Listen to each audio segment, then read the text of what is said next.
On June 22, 1994, a luxury apartment in Honolulu caught fire. Inside, rescue workers discovered the body of Fujita Kototome, a famous Japanese prophet.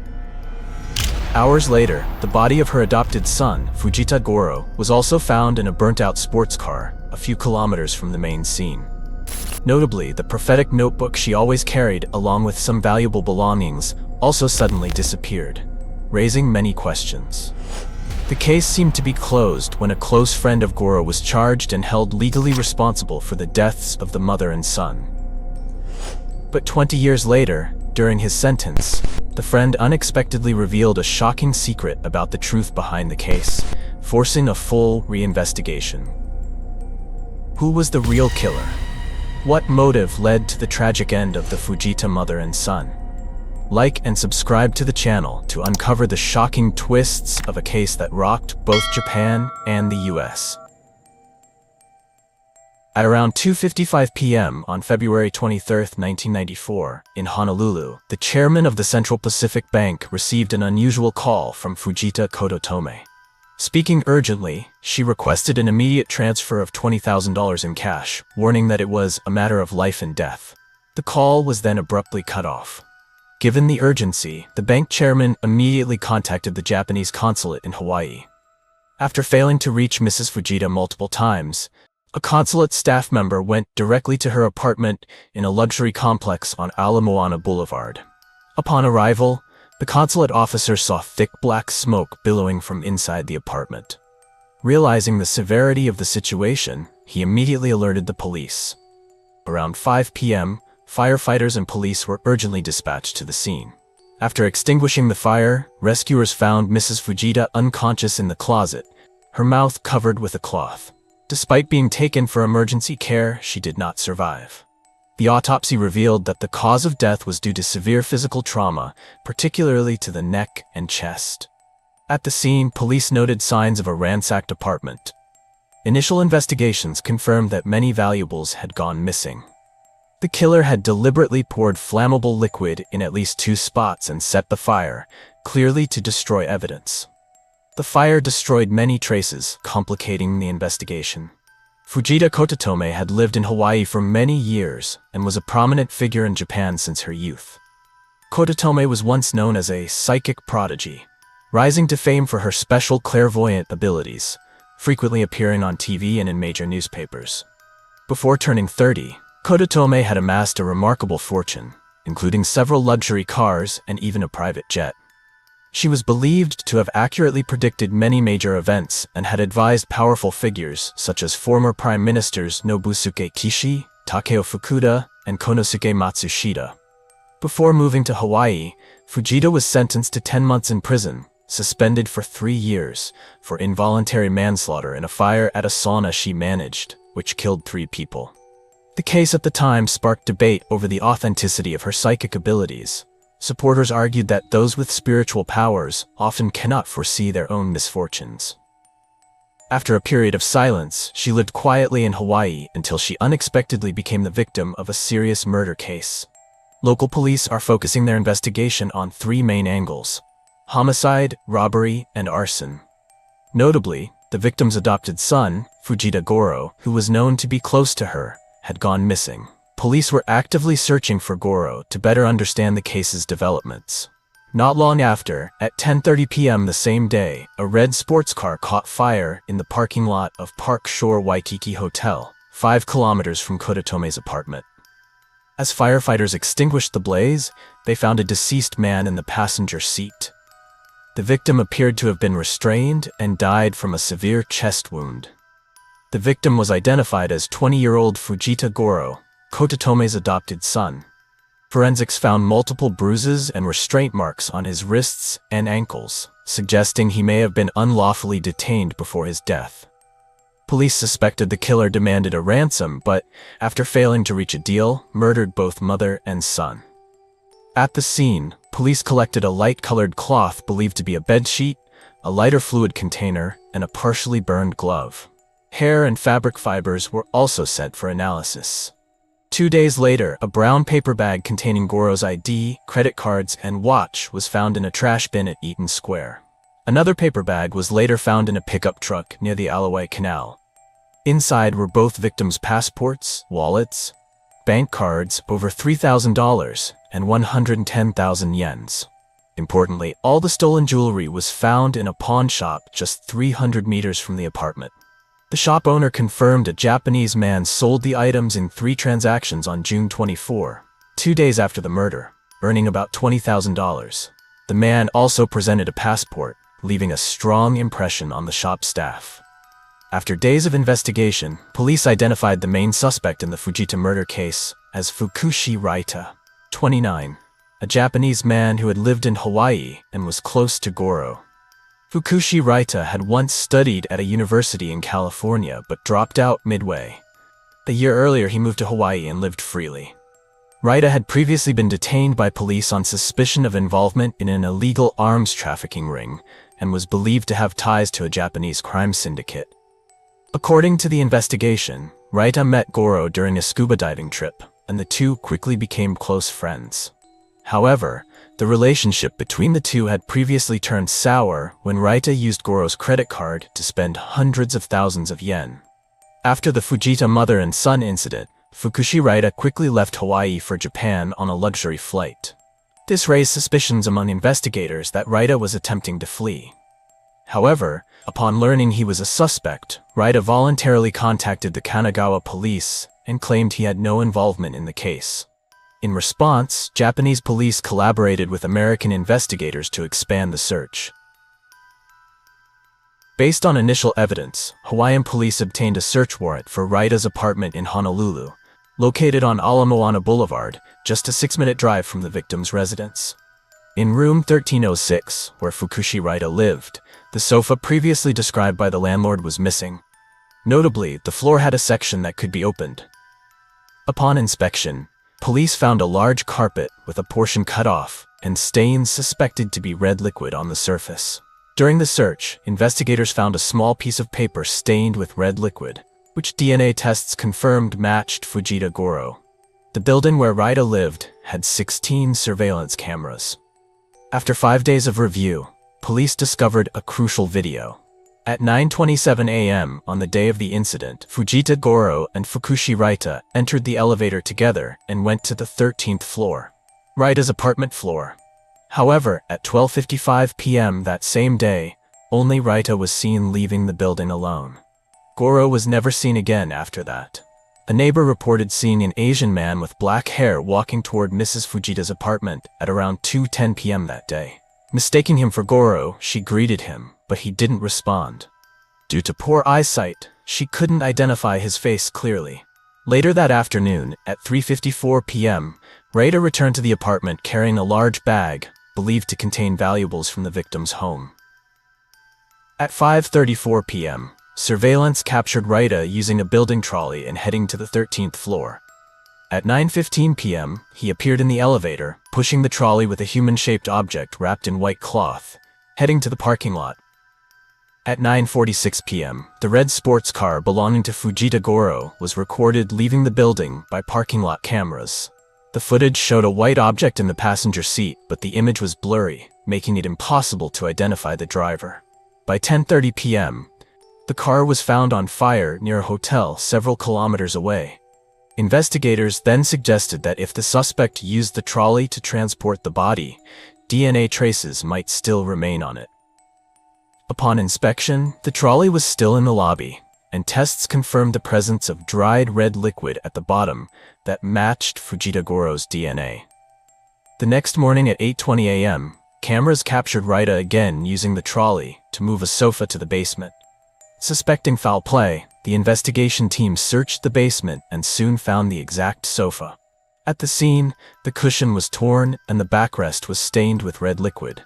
DNA tests confirmed it was from Fujita Goro. Notably, a bullet was found inside the sofa, matching the one retrieved from Fujita Kototome's body. Both bullets were determined to have been fired from the same gun, most likely a .357 Magnum or .38 Special. Additionally, a long strand of hair found on the sofa was confirmed to belong to Mrs. Kototome.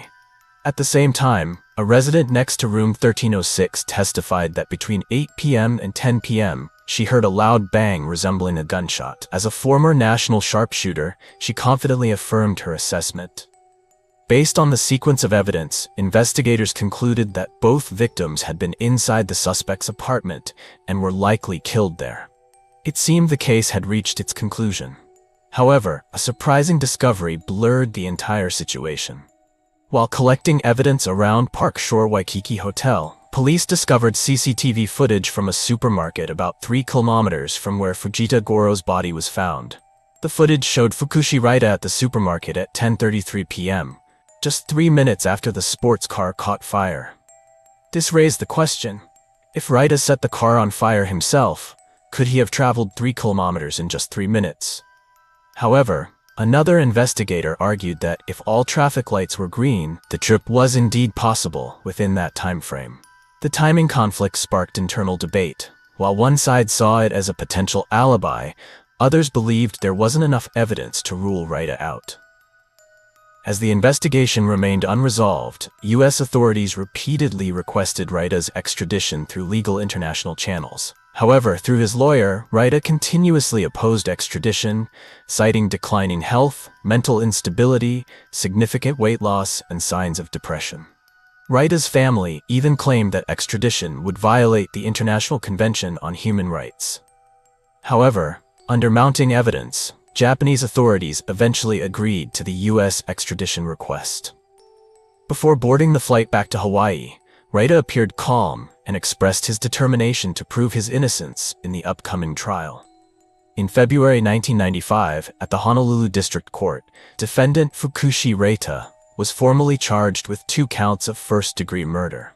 The investigation revealed that Raita had once asked Mrs. Kototome to transfer $20,000 during a time of financial hardship, but she refused. This was believed to be the main motive behind Raita's plan to murder the mother and son. Faced with overwhelming evidence, Raita admitted to pawning some of Kototome's jewelry. However, he continued to deny involvement in the double homicide. Suddenly, Raita made a shocking statement. The killer wasn't him, but a Yakuza member allegedly hired by Goro's biological father to stop him from claiming his inheritance. When questioned further, Raita became emotional, broke down in tears, and expressed fear, claiming he was under great pressure and begged someone not to harm his family. His remarks led many to suspect he was implying threats from a powerful figure behind the scenes. In August 1995, the Honolulu District Court ruled that Fukushi Raita was not guilty of first-degree murder, but was convicted on 2 counts of second-degree murder. With this verdict, Raita was sentenced to life in prison, with a minimum of 30 years required before parole eligibility. Upon hearing the sentence, Raita broke down emotionally, turned pale, and cried in front of the media. He continued to assert his innocence and claimed the judgment was unfair. 2 decades after the case closed, a journalist who had followed the entire investigation kept corresponding with Raita, now serving life in a Hawaiian prison. In 2015, they conducted their first face-to-face interview, revealing new details never before shared with the public. During the interview, Raita made a shocking claim. The person he pushed in the surveillance footage was not Fujita Goro, but another victim from a separate incident. According to Raita, 2 days before the murder, Mrs. Kototome had been blackmailed by a colleague and sought his advice on borrowing a large sum of money. Having worked in finance, Raita introduced her to a Korean man in Japan who ran an unofficial lending business. As a result of the deal, Mrs. Kototome received $2 million in counterfeit money, with the condition it not be used until after summer. However, after returning from Tokyo, Goro used the counterfeit money without permission, an act believed to have triggered the tragic events. Upon discovering the unauthorized use, Kototome allegedly instructed her bodyguard and Raita to trace the money trail. Following leads, they identified 3 individuals who had used the counterfeit money at shops in Waikiki. These individuals were later taken to Kototome's apartment for questioning. During that time, Raita claimed her personal bodyguard killed all 3. The bodies were allegedly moved using the elevator and stairs to avoid the building's security cameras. 2 months after Mrs. Kototome's murder, in April 1994, the Korean man who gave her the counterfeit money was killed outside his home in Tokyo. The incident was almost entirely ignored by the media. Raida believed a powerful force intervened to silence it. Raida revealed that Mrs. Kototome's mysterious notebook might be the key to the entire case. According to him, it contained predictions about political unrest, natural disasters, and secrets from high-ranking officials who had once sought her guidance. Interestingly, after Kototome's death, the notebook vanished without a trace. After the 2015 interview, Fukushi Raita continued corresponding with the journalist through handwritten letters. By 2017, he was diagnosed with cancer. His health declined noticeably, and the frequency of letters decreased over time. However, since 2024, all letters the journalist sent to the prison where Raita was incarcerated received no reply. At first, the journalist assumed Raita's health had worsened, preventing him from responding. But what happened next shocked everyone. In October 2024, during a patrol at Halawa Correctional Facility on the outskirts of Honolulu, a guard found Fukushi Raita, 59, collapsed on the cell floor. His neck and head had multiple wounds caused by a sharp object. The victim was declared dead at the scene. The perpetrator was identified as a 38-year-old inmate who shared the same cell with Raita. According to prison records, Raita had been one of the most exemplary inmates over nearly 30 years, rarely breaking rules and maintaining good relationships. Raita's lawyer requested access to the detailed autopsy report, but the prison responded, "The file is not yet available," and asked him to return after 6 months without explanation. This unusual delay led the lawyer to suspect that something was being concealed. The incident quickly raised many questions. Where did the weapon come from? What was the true motive? Raita's sudden death, just as he became eligible for parole, led to speculation of a cover-up conspiracy. His death also forever ended any hope of uncovering the full truth behind the Fujita Kototome double homicide, a case that once shook both Japan and the US in 1994. What do you think about this case? Leave a comment below to share your thoughts. This video concludes here. Thank you for watching, and see you in the next video.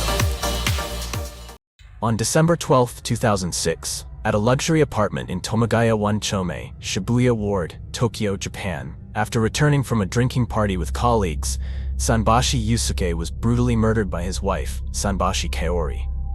After killing her husband, the perpetrator coldly dismembered the victim into 5 parts and disposed of them at different locations across Tokyo. The lower half of the body was left in the garden of an abandoned house in Kamiyama-cho, Shibuya Ward.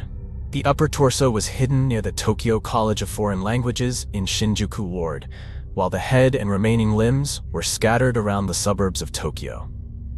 Faced with such a horrifying crime scene, the public began to question, what motive could drive the killer to act so cruelly? You are following a true crime story. Let's uncover the dark secrets and thrilling details you've never heard before. Don't forget to like and subscribe to our channel to explore today's case with us. Around 8 a.m. on December 15, 2006, an office worker on his way to work unexpectedly noticed a large plastic bag, stained with a deep red color, abandoned near the Tokyo College of Foreign Languages. Drawn by curiosity, he approached it, and immediately, a strange foul odor emanated, making him shudder. Sensing something was wrong, he quickly called the police to report the incident. Less than 15 minutes later, local police arrived at the scene. Through examination, the police determined that the body part belonged to a man around 30 years old. Specifically, it was the upper torso, missing the head, left arm, and right hand, and was in a state of decomposition. Notably, the body part was found unclothed. At the points where the body was cut, there were uneven incisions, suggesting the victim had been dismembered using a sharp tool resembling a saw blade. Additionally, there were traces of soil on the victim's body. Based on this finding, the police hypothesized that the perpetrator might have initially buried the body part before moving it to the discovered location. According to forensic analysis, the victim had died approximately a week earlier. However, the exact time and cause of death remained unclear. Authorities immediately cordoned off the area and began searching for more evidence around the crime scene. However, the search yielded no significant results. The police found no items that could help identify the victim or any additional body parts.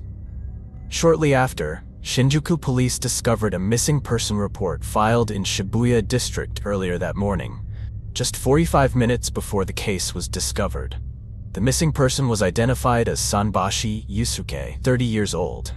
Notably, the time of Sanbashi Yusuke's disappearance coincided with the estimated time of death of the victim. Immediately afterward, Shinjuku and Shibuya police launched a joint investigation and visited Yusuke's home to gather more information. His wife, Sanbashi Kaori, provided a description of her husband. According to Kaori, Yusuke was 1.66 meters tall, thin, and had a scar on the right side of his chest from surgery. However, the victim found in Shinjuku did not have any scars. Moreover, the victim had an 82 centimeters chest circumference, muscular arms, and a significantly larger physique. This indicated that the victim was not Sanbashi Yusuke. A week after the incident, another crucial clue was unexpectedly discovered. Around 3 p.m. in Kamiyama Shibuya Ward, Mrs. A was walking her Shiba Inu. As she passed by the garden of a house, the dog suddenly stopped and barked continuously toward the inside. Mrs. A tried to pull the leash to leave, but the dog struggled and suddenly dashed straight into the garden. Fearing she might disturb the homeowner, Mrs. A quickly followed. The house was quite large but seemed to have been abandoned for a long time. The garden gate showed signs of damage, so it was no surprise that the dog was able to push it open with a slight nudge. Stepping inside, Mrs. A saw a dense garden overgrown with weeds. About 7 meters from the front door, the dog wagged its tail and kept barking around something lying on the ground. As she approached, Mrs. A froze upon discovering the lower half of a human body, unclothed and emitting a foul odor. After calming herself down, Mrs. A shakily took out her phone and immediately called the police. The Shibuya District Police quickly arrived at the scene. They confirmed that the body part included both legs of a man and was in an advanced state of decomposition. This case reminded the police of a previous case in Shinjuku District. They began to suspect a connection between the two incidents. To verify this hypothesis, forensic experts conducted a DNA comparison between the upper body found in Shinjuku and the lower body discovered in Shibuya. The results confirmed that both body parts belonged to the same man. The victim was estimated to be between 1.75 meters and 1.84 meters tall, had a large physique, and had no external wounds or scars.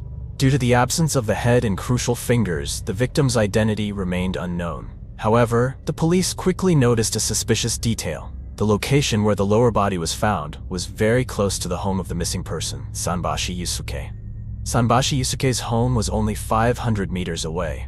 Was this just a coincidence?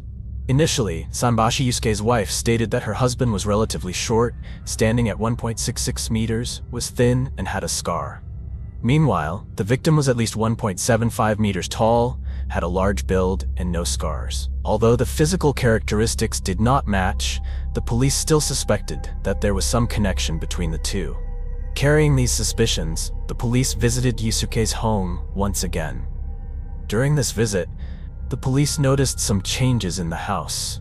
The house was being renovated, the wallpaper had been removed, and most of the furniture was covered in white cloth. However, since the new year was approaching, refurbishing the house did not seem unusual.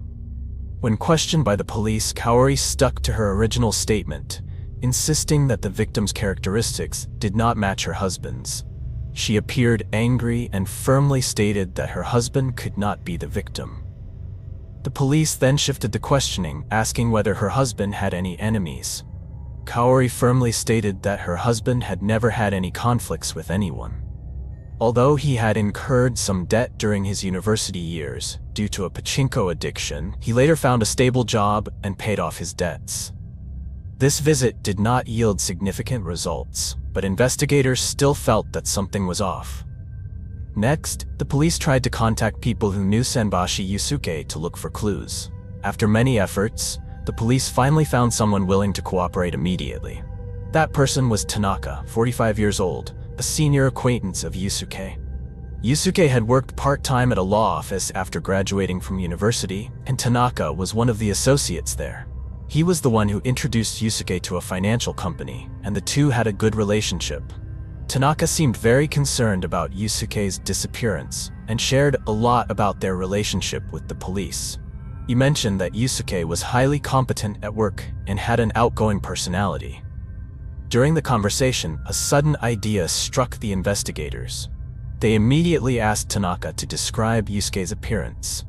Tanaka thought for a moment and then said that Sanbashi Yusuke was quite tall, about 1.8 meters. He had played American football since childhood, so he had a muscular build.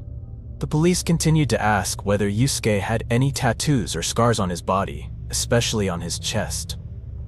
Tanaka recalled their visits to hot springs together and confirmed that Yusuke had no tattoos and that he had never seen any scars on him. At the end of the conversation, the police quickly checked Yusuke's medical records but found no record of him ever having chest surgery. At this point, the police finally had a crucial lead. There was a possibility that Sanbashi Yusuke's wife, Kaori, had lied. To confirm this hypothesis, the police contacted Yusuke's parents and asked them to cooperate with a DNA test. The results quickly confirmed that the victim was indeed Sanbashi Yusuke. His wife had deliberately provided false information about her husband's features, seriously obstructing the police investigation. Initially, she appeared extremely worried when reporting him missing, as if she were truly concerned for his safety.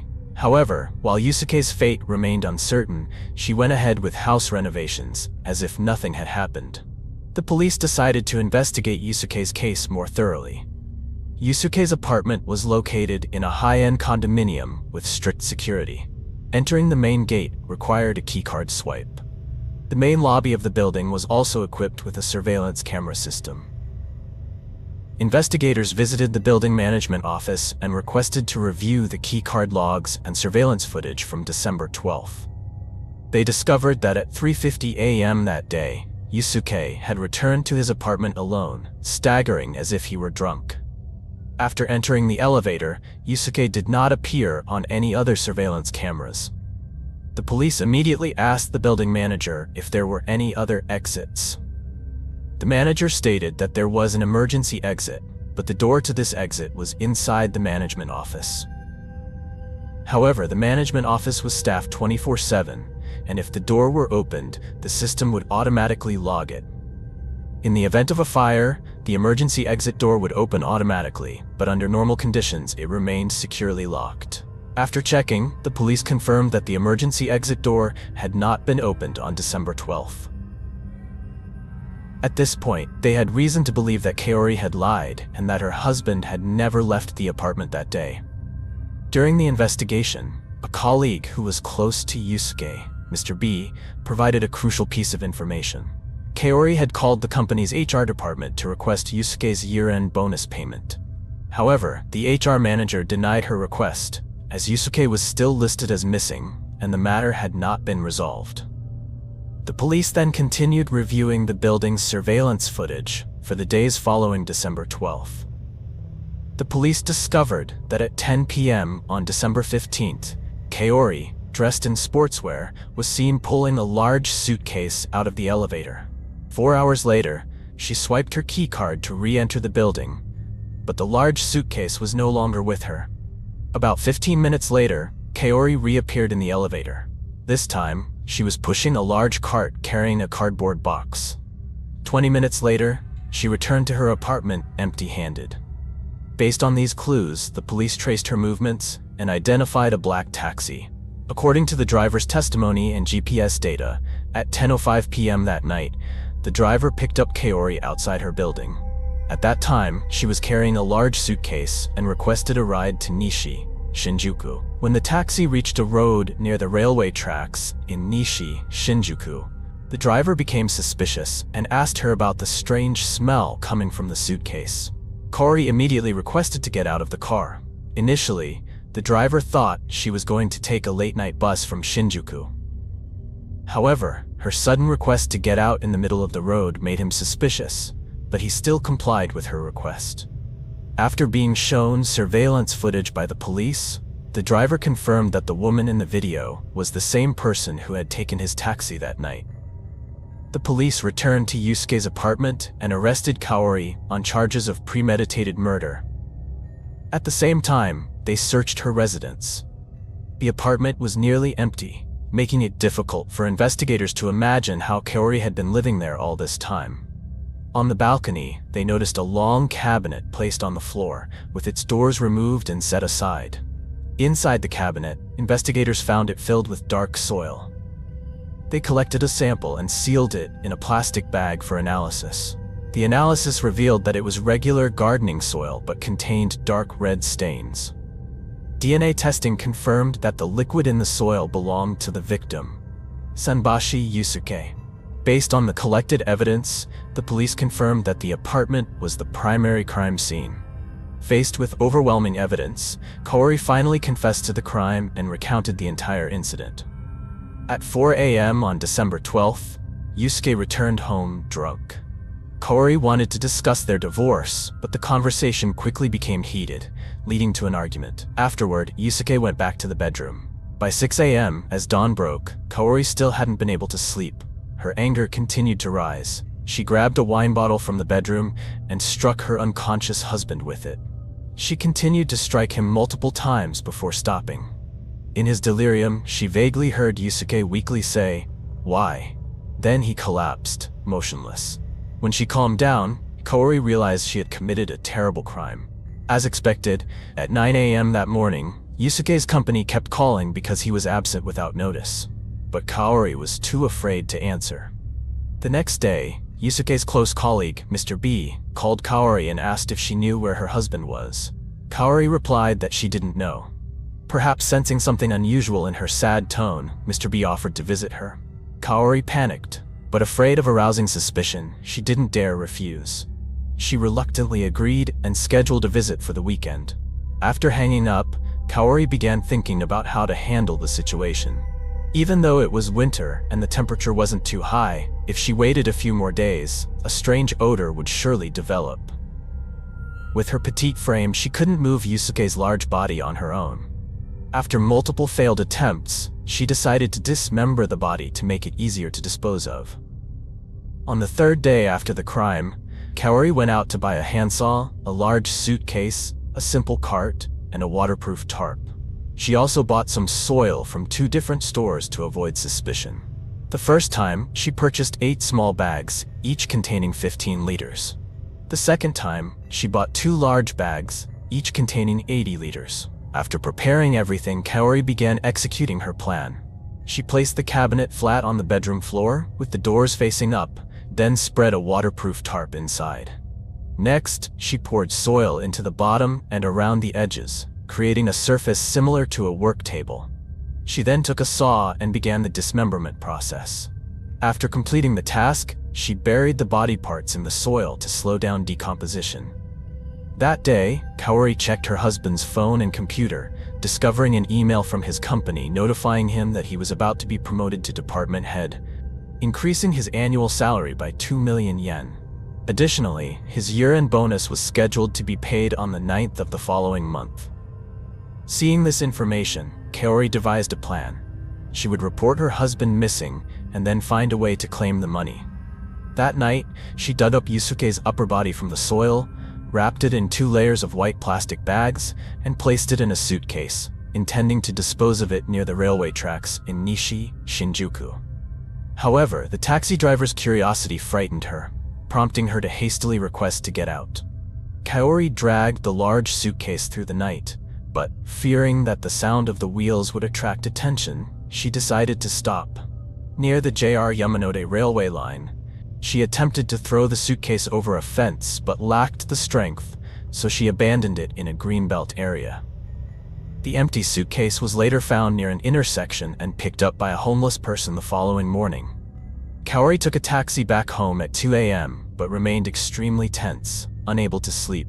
She then dug up the lower half of the body, placed it in a large cardboard box, and decided to push it on a cart instead of calling a taxi, fearing suspicion. When she arrived at Kamiyama-cho, Kaori became too scared to continue moving. Looking around, she noticed an abandoned house with an unlocked garden gate.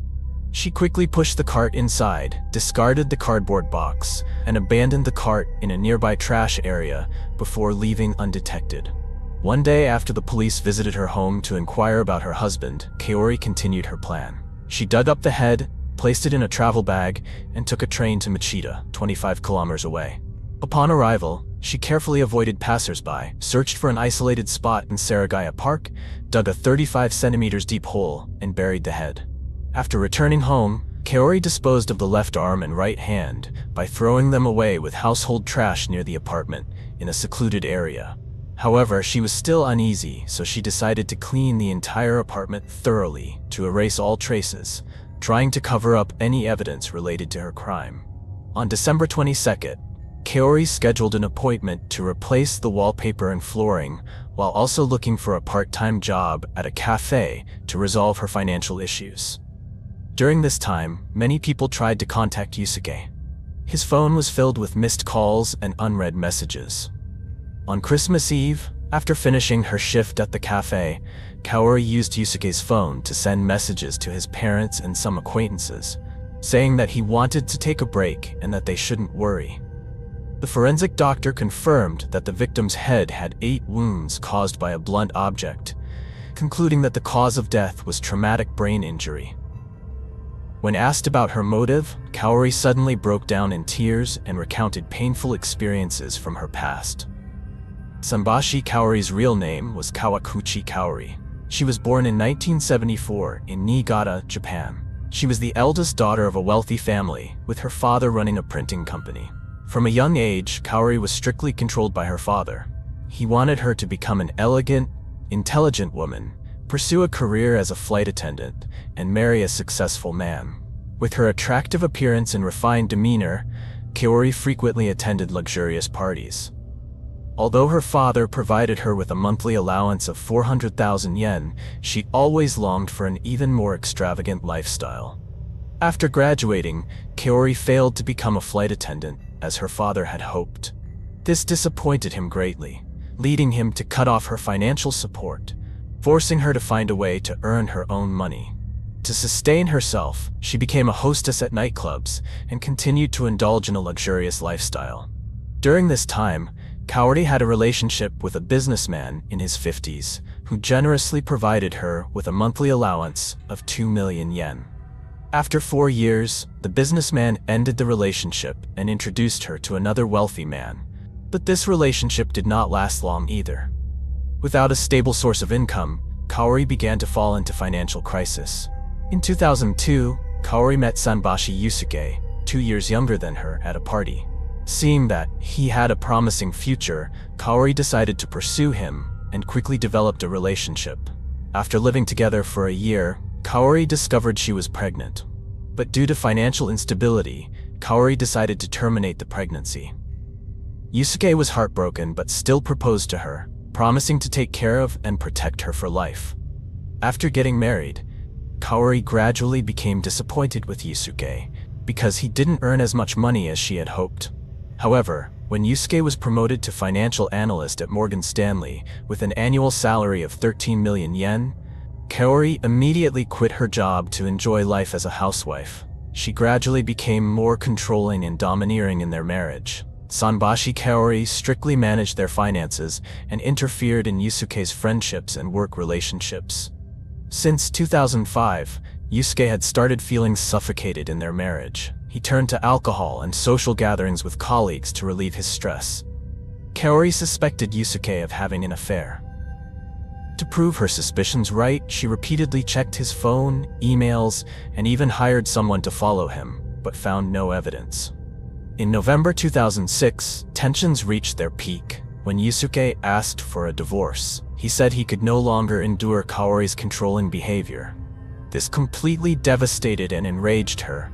After repeatedly pleading and crying but failing to change her husband's decision, Kaori fell into despair and began contemplating murdering Yusuke. That thought gradually turned into a detailed plan, leading to the gruesome murder that followed. A year later, in the Tokyo court, defendant Sanbashi Kaori was charged with premeditated murder, body disposal, and other crimes. In court, Sanbashi Kaori admitted to all of her crimes. In 2008, after nearly 2 years of investigation and trial, the Tokyo court sentenced Sanbashi Kaori to life imprisonment. The case's resolution was widely supported by the public. Many believed that the punishment was completely justified. Sanbashi Yusuke's family expressed deep sorrow but felt somewhat comforted that justice had been served. Thank you for following this story. Please like, share, and subscribe to our channel to avoid missing more shocking and mysterious cases. Remember, no matter how terrifying the truth may be, it must be told so that justice is always upheld. Japan in the 1990s, a period of prosperity, but also social instability. During this time, a 14-year-old middle school killer emerged. He committed a series of horrific crimes that shocked the entire nation. His initial acts were attacks on schoolgirls, but over time, his cruelty and the level of violence escalated. The peak of his atrocities was the tragic murder of Jun Hase, an 11-year-old elementary school student. The boy was killed, and his body was brutally dismembered. After the murder, the killer sent a taunting letter to the police and newspaper offices, expressing contempt and mockery toward justice. The letter was filled with hateful words and signed as the Drunken Rose Saint. He declared that this was just the beginning, and that if no one stopped him, there would be many more victims. So, who was he really? What drove him to such actions? Subscribe to our channel to uncover these mysteries. Kobe, where the crime took place, is a city located on the western coast of Japan, famous for its rolling mountains and bustling port. Life seemed to flow peacefully there, but no one could have imagined that this beautiful place would become the center of a shocking crime, making everyone question their safety and the secrets it concealed. At the heart of the city, Tainohata Elementary School, where Jun Hase attended, was well known. He was born into an enviable family, with a reputable doctor as his father and a dedicated homemaker as his mother. On May 24, 1997, a Saturday, Jun asked his mother for permission to visit his grandmother as usual. Her house was only about a 10-minute walk from Jun's home, and he had often gone there alone. With a bright smile, Jun said goodbye to his mother and left the house at 1:30 p.m., not knowing it would be the last time she saw him alive. By late afternoon, the grandmother still hadn't seen Jun arrive as expected. Worried, she called Jun's mother. "Has Jun not come to visit me today as usual?" Her words left Jun's mother in shock. She replied, trying to stay calm, "I sent him off in the early afternoon." Anxiety and unease started to fill the house. The mother and grandmother rushed out, searching every alley and nearby area. But even when night fell, they still couldn't find Jun Hase. Unable to wait any longer, Jun's mother and grandmother went to the local police station to report the disappearance. Upon receiving the report, the police immediately launched a search operation. Investigators quickly approached Jun's classmates and teachers to gather information. However, all efforts seemed futile, as no one had seen or knew where the boy had gone. Every place Jun could have gone was thoroughly searched, from the nearby park to the surrounding residential area, but not a single trace of the boy was found. It was as if he had vanished into thin air. The search continued for several days, but no leads were found. Early on the morning of May 27, 1997 at 6:30 a.m. at Tomoka Junior High School in Kobe, a staff member arrived for work as usual. As he approached the school gate, he unexpectedly noticed a round object that resembled a human head lying on the ground. At first, he thought it was a mannequin's head. However, as he got closer and looked more carefully, he was stunned by the truth. It was indeed a human head with a pale face. Horrified by the sight, the man immediately called the police to report the discovery. The police quickly arrived, cordoned off the entire school area, and began their investigation. The human head at the center of the school gate was the main focus of attention. Forensic experts confirmed that it was the head of a male. The neck showed jagged cuts, indicating the killer's lack of skill in using the tool for the crime. Besides the head, investigators found 4 scattered bloodstains around the area. The bloodstains stretched from the wall to the ground. This led them to suspect that the killer might have changed the head's position multiple times, or, due to limited height, could not place the head securely on the wall, and had to place it on the ground instead. The victim's eyes were scratched, and there were slits up to 7 centimeters on both sides of the mouth, resembling a grotesque clown's smile. Under the head was a black garbage bag. Most notably, inside the victim's mouth, police found a letter left by the killer. The The words in the letter were clear and full of provocation. "The game has begun. Foolish police, try to stop me. Killing gives me joy. I want to see many more people dead." The killer signed as the Drunken Rose Saint, a bizarre and enigmatic name. Additionally, he used a cross symbol reminiscent of the Zodiac Killer, who terrorized San Francisco in the late 1960s. The Zodiac Killer also sent taunting letters to the police and media, using similar symbols that remain unsolved to this day. Investigators wondered if this was a copycat criminal trying to recreate the terrifying crimes of the past, or if a true psychopath was playing with human lives. After completing the examination at the school gate, the police expanded their search and began investigating the surrounding areas. About 500 meters from the school, near a cable television facility on Mount 10, they discovered the remaining parts of the victim's body. The victim's clothes were intact, with no signs of tearing or being ripped. Notably, there were no injuries on the body, and no traces of foreign skin were found under the nails. This indicated that the boy had not resisted before dying, suggesting that he might have known the perpetrator and was attacked when he was off guard. The victim was quickly identified as Jun Hasey, an 11-year-old fifth grader who had been missing for 3 days. The autopsy results showed that Jun Hasey died of suffocation. The time of death was estimated to be between 3 p.m. and 5 p.m. on the day he went missing, May 24, 1997. Based on the time of death and investigative details, the police inferred that Jun Hasey had encountered the killer on his way to his grandmother's house. It was likely someone he knew who lived nearby, prompting the police to investigate his personal relationships. Jun Hasey was only 11 years old, and his social interactions were simple, mainly with classmates and teachers at school. He had no conflicts with anyone, and his family had no enemies or disputes with others in the area. The innocence and purity of Jun Hasey made the motive of the killer even more puzzling, causing the police to be confused and face difficulties in directing their investigation. The biggest question now was why a defenseless child like Jun became the target of such a brutal crime. During the investigation, some locals reported seeing a suspicious person near Jun Hasey's home on the day he disappeared. Other reports indicated an unknown figure near where the victim's body parts were found. The police mobilized forces to verify and confirm the information from witnesses. They conducted numerous interviews and checks, but found no clear results, as these reports were largely based on vague memories from when the incident occurred. The deadlock in the investigation not only made the police anxious, but also attracted media and public attention. Articles were continuously published, updating the investigation's progress and creating immense pressure on the investigation team. The case quickly drew the attention of the media, sparking a wave of fear in the public. The killer, who signed his letter as the Drunken Rose Saint, was infuriated when some newspapers, especially Kobe Shimbun, mistakenly referred to him as the Rose Demon. On June 4, 1997, Kobe Shimbun received a mysterious letter from the killer, enclosed in a brown envelope with no return address. Inside was a 3-page letter written in red ink, postmarked June 3rd.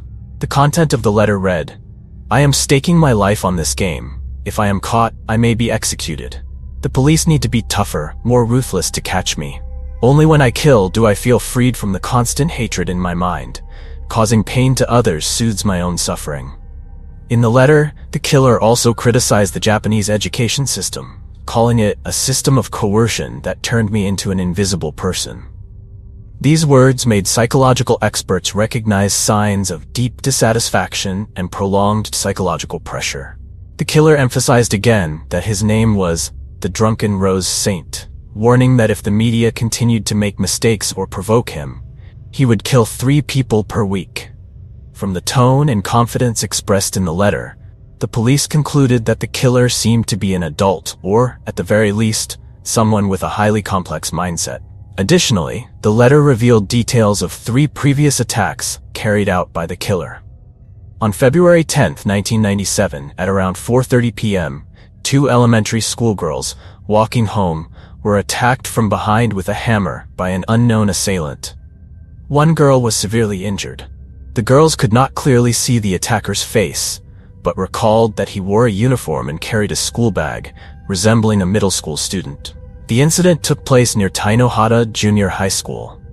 The parents of the victims requested the school provide photos of students for identification, but the school refused, citing the protection of their reputation and avoiding complications.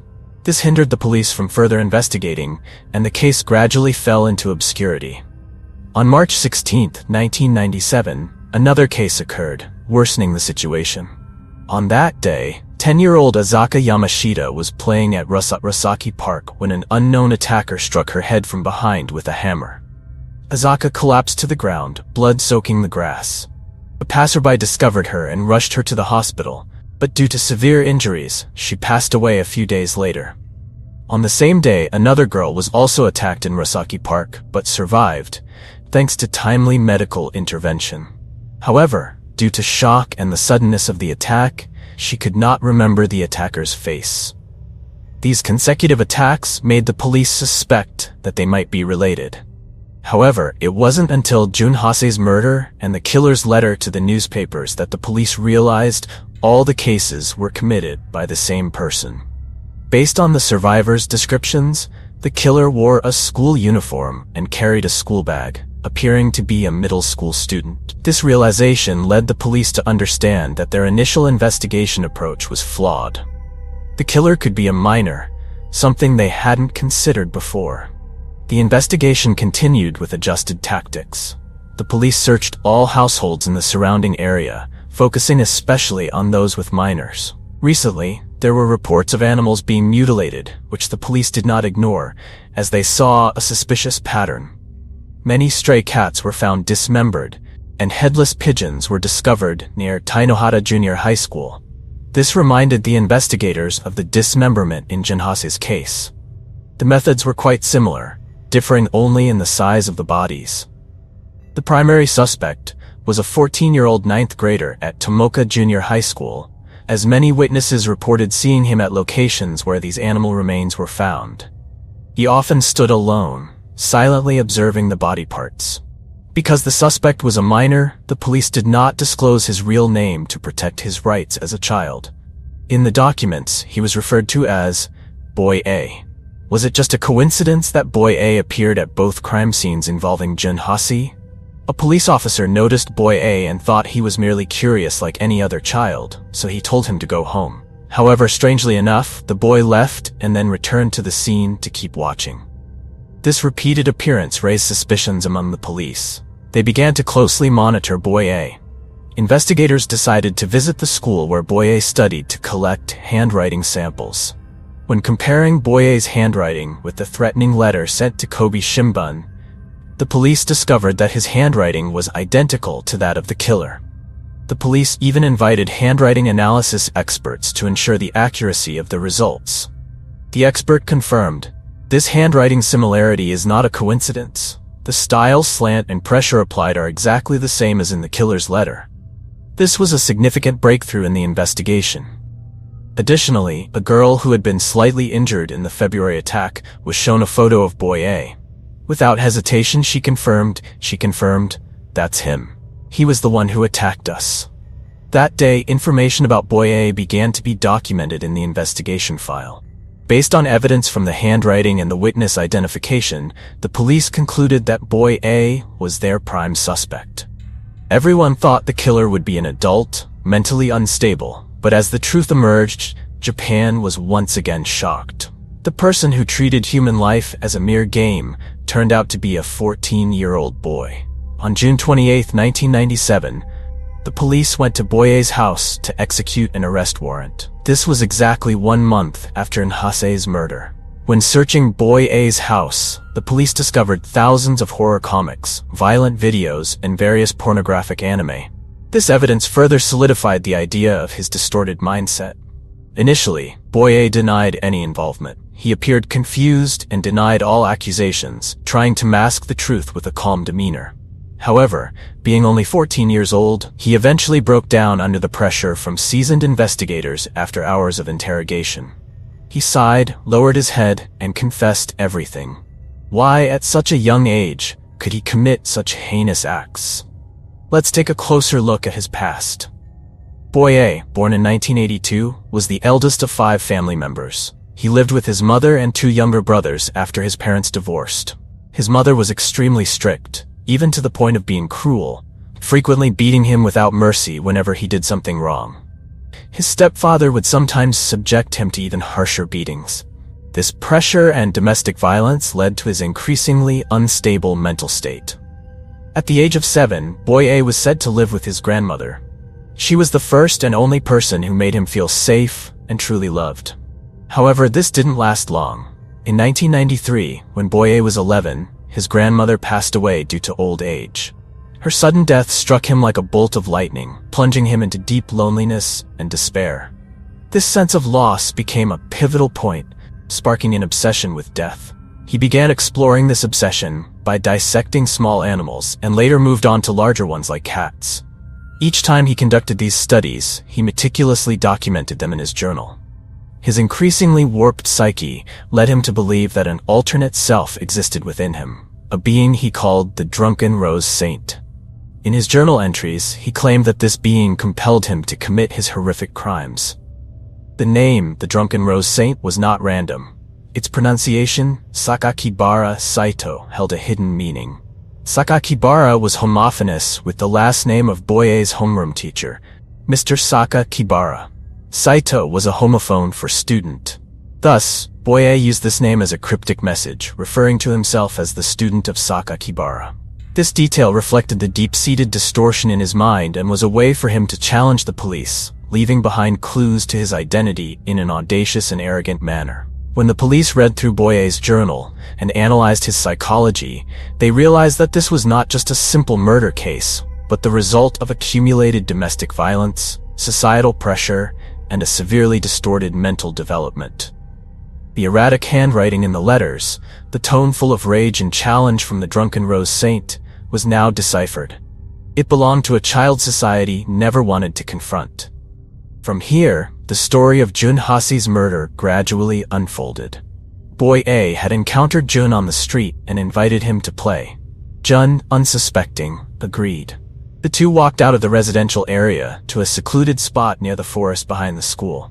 When they reached a hidden corner with no one around, Boy A grabbed a nearby stick and struck Jun's head forcefully. The boy didn't have time to react and collapsed immediately. Realizing that Jun was still alive, Boy A pressed down and strangled him until he stopped breathing. Then, Boy A prepared to indulge in his morbid interest in dismemberment. However, unprepared for this, he used a sharp stone to make cuts. No matter how sharp the stone was, dismembering with it was difficult. Boy A realized he needed another tool. He dragged Jun's body into a nearby bush and covered it with branches and fallen leaves. That night, he sneaked back with a bag and a handsaw to dismember Jun Hasi. Once he completed the act, Boy A carried Jun Hasi's head and the letter he had prepared to the school. Initially, he intended to place the head on the wall, but to draw more attention, he decided to put it in front of the gate. The signature and wording in the letter were a mix of inspiration from the chilling stories he had read and the distorted meaning he ascribed to himself. He felt a sense of satisfaction and pride at that moment, as if all the oppression and despair he had experienced had transformed into power. When Boy A was arrested, the news shocked the entire nation. The media reported on it incessantly, and people across Japan could not believe that someone capable of such horrific acts was just a 14-year-old boy. The trial of Boy A began at the end of July 1997. The courtroom was packed with people, including the victim's family, witnesses, and journalists. Everyone was tense, awaiting the dramatic proceedings of the trial. After weeks of intense debate, the court rendered a verdict. Because Boy A was a minor, the Japanese justice system could not impose a sentence meant for adults. He was sentenced to supervision and rehabilitation at a special reformatory until he reached adulthood. This sentence sparked outrage among the public, who believed it was too lenient for such a heinous crime. Jun Hasi's family felt disappointed and heartbroken, believing justice had not been served. They demanded the government review legal regulations to apply stricter punishment for juvenile offenders. Immediately following the trial, public pressure forced the Japanese government to reconsider the laws related to the age of criminal responsibility. Boy A's case became a historical milestone, leading to a reduction in the age of criminal responsibility from 16 to 14 in the subsequent years. In 2004, after years of rehabilitation, the Japanese government announced that Boy A would be released under special supervision. This event once again stirred public concern, as many feared he might reoffend once free. Jun Hase's family and supporters organized a memorial on the day Boy A was released, calling for remembrance of the victim's pain and reminding people to protect children from similar dangers. Now an adult, Boy A lived under discreet surveillance by the authorities. During this time, he wrote and published an autobiography titled Zeka, A Song of Despair. The book stirred controversy as it detailed the crimes, his emotions while committing them, and his thoughts on being driven by hatred and a desire for revenge against life. The book's release immediately ignited strong backlash from the victims' families and the Japanese public. Under this pressure, in 2015, Boy A's real name was revealed. Shinichiro Azuma, a name now associated with heinous acts, was disclosed after years of secrecy. This name would remain a topic of attention for years to come. The case concluded, but its legacy served as a painful lesson for Japan about the need for psychological support and education for children, as well as establishing a fair, yet unforgiving, legal system for violence. Thank you for following this story. If you found this video informative, don't forget to like, share, and subscribe to the channel to not miss any future stories.